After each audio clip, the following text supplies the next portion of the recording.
ഈശോമിശിഹായ്ക്ക് സ്തുതിയായിരിക്കട്ടെ. ജ്ഞാനത്തിൻ്റെ പുസ്തകം 1-ാം അധ്യായം 11-ാം തിരുവചനം.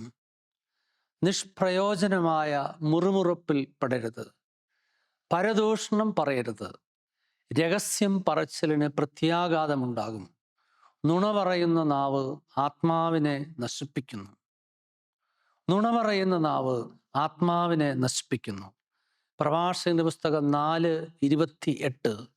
മരിക്കേണ്ടി വന്നാലും സത്യം കൈവെടിയരുത്, കർത്താവ് നിനക്ക് വേണ്ടി പൊരുതിക്കൊള്ളും. ബൈബിൾ പഠിപ്പിക്കുന്നു, യോഹന്നാൻ 8:44 പിശാചിനെ കുറിച്ച് പറയാണ്, അവൻ നുണയനും നുണയുടെ പിതാവുമാണ്.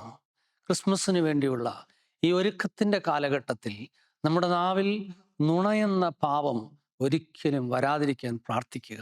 ഈ ഒരു പാപം നമ്മുടെ നാവിൽ വരുന്നുണ്ടെങ്കിൽ ഈശോയുടെ തിരുരക്തം കൊണ്ട് നമ്മുടെ നാവിനെ കഴുകി വിശുദ്ധീകരിക്കണമെന്ന് നമുക്ക് ഈ ദിവസങ്ങളിൽ പരിശുദ്ധ കുർബാനയിൽ പങ്കെടുക്കുമ്പോൾ പ്രത്യേകം പ്രാർത്ഥിക്കാം.